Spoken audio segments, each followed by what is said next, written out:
para akademisi profesor yang hadir jauh-jauh dari Vietnam ke ibu kota Jakarta, Bapak Ibu, para peserta seminar yang saya banggakan.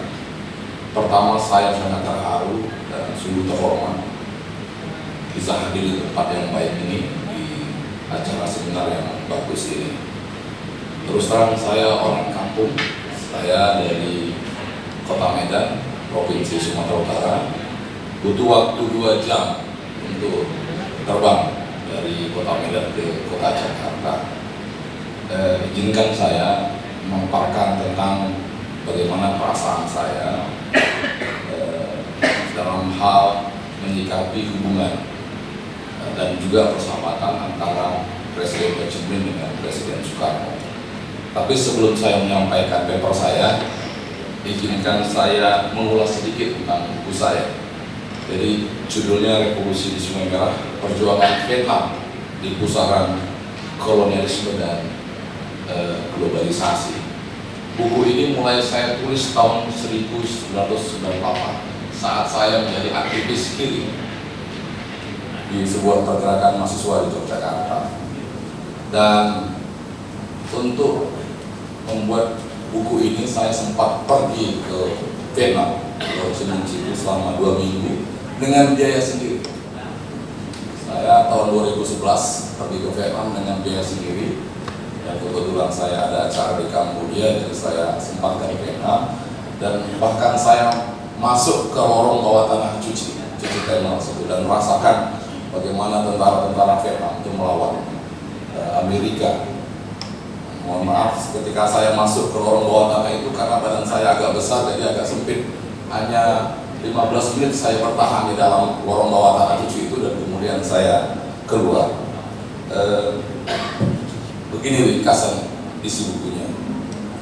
Revolusi yang paling paripurna di Asia Tenggara adalah revolusi di Vietnam. Kenapa paripurna? Karena Vietnam telah berhasil merdeka secara total melalui perjuangan bersenjata melawan kolonialisme Prancis, Jepang, dan Amerika. Setelah merdeka, sistem politik dan pemerintahannya pun diubah total menjadi Republik Sosialis Vietnam.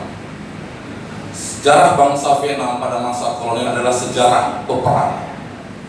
Setelah perang berkepanjangan melawan Prancis selama 91 tahun, Vietnam berhasil memenangi peperangan dengan ditandai jatuhnya benteng Dien Bien Phu pada tahun 1954. Dalam waktu yang tidak begitu lama, Amerika Serikat hadir pula menggantikan peran Prancis. Peperangan lanjutan pun tak terelakkan. Bahkan peperangan ini menjadi peperangan yang terlama bagi Amerika Serikat.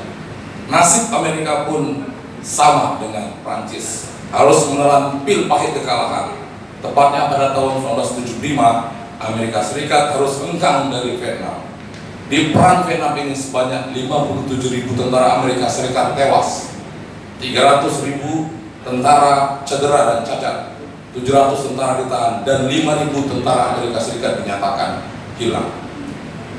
Pasca kemerdekaan, Vietnam harus menapaki konstelasi politik internasional yang ditandai dengan perang dingin antara Uni Soviet dengan Amerika Serikat. Situasi ini membuat Vietnam memilih condong ke blok timur yang dipimpin oleh Uni Soviet. Dalam perkembangannya, Vietnam juga harus menghadapi berbagai persoalan ekonomi dalam negerinya. Pertentangan pun terjadi antara kubu konservatif dan reformis di internal partai penguasa terkait arah pembangunan ekonomi Vietnam. Pertentangan ini kemudian menghasilkan kebijakan reformasi ekonomi yang dikenal dengan kebijakan Doi Moi. Kebijakan Doi Moi ini mulai dijalankan sejak tahun 1986 sebagai pilihan jalan selamat Vietnam dalam menghadapi ekonomi pasar bebas. Selain sejarah revolusi dan kebijakan Doi Moi di Vietnam, buku ini juga mengulas peta politik di internal partai penguasa di Vietnam, yaitu Partai Komunis Vietnam. Sebagai negara sosialis, Vietnam hanya mengenal partai tunggal, yaitu Partai Komunis Vietnam. Dalam catatan sejarah, dari awal peperangan melawan kolonialisme Prancis dan Amerika Serikat, faksionalisasi di tubuh partai sudah terjadi. Faksionalisasi ini pun masih berlangsung hingga Vietnam menentukan arah kebijakan ekonominya dengan Doi Moi.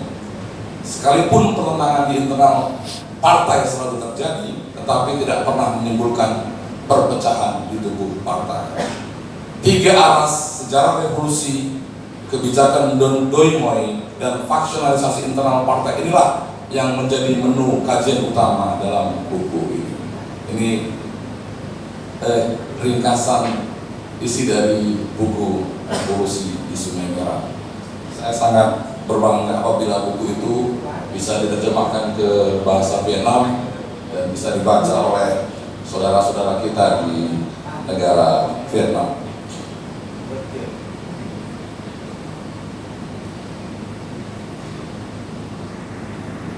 Mohon maaf setelah juga.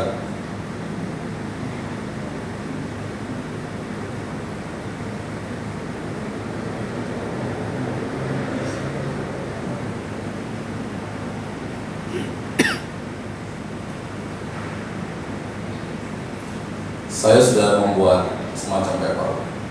Mudah-mudahan nanti di paper bisa dibagi ke semua peserta. Judulnya adalah Merayakan Indonesia Vietnam, Bangsa Merdeka di Akhir Tahun 1945, Persahabatan Dua Bapak Bangsa Ho Chi Minh dan Presiden Soekarno, oleh Agus Marwan, penulis buku Revolusi di Sungai Merah.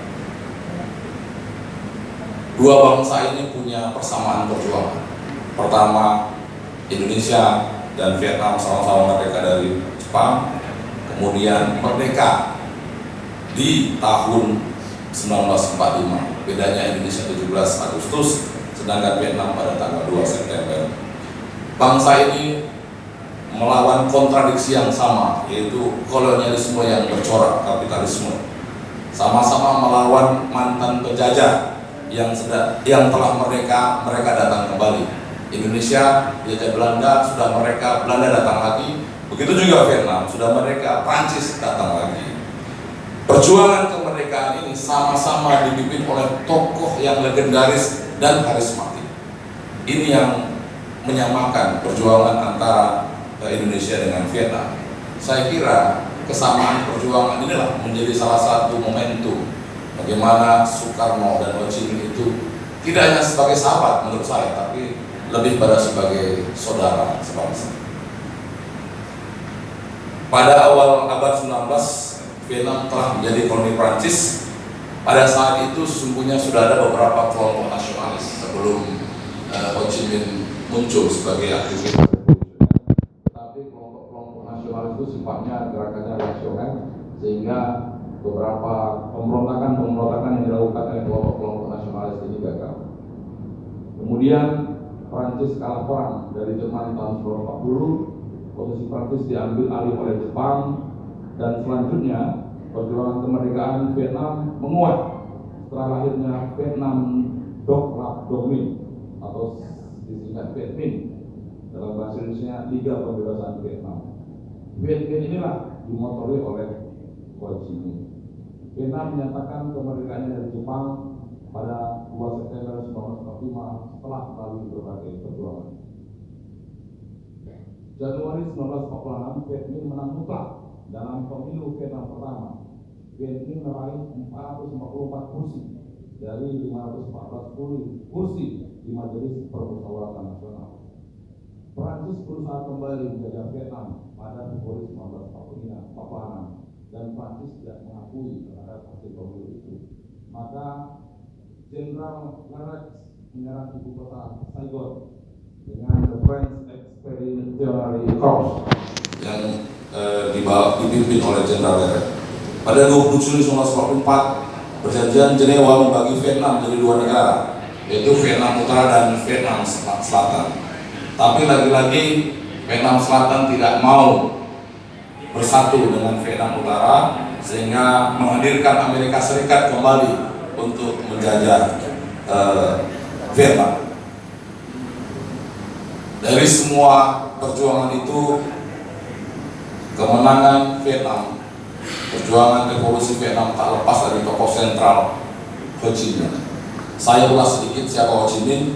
Ho Chi Minh lahir 19 Mei 1890 di desa Kim Linh, Provinsi Nghệ An, Vietnam Tengah. Keluarganya berlatar belakang ningrat dan penganut Konfusianisme. Bahkan ayahnya seorang doktor dan seorang ahli Konfusius. Tidak seperti keluarganya yang cenderung tutup dengan pendidikan Barat, Ho Chi Minh justru menerima dan terbuka dengan pikiran Barat. Di usia 17 tahun, Ho Chi Minh menyelesaikan pendidikan di Franco Alameda School Ia sempat mengajar sebagai guru SD di Vietnam.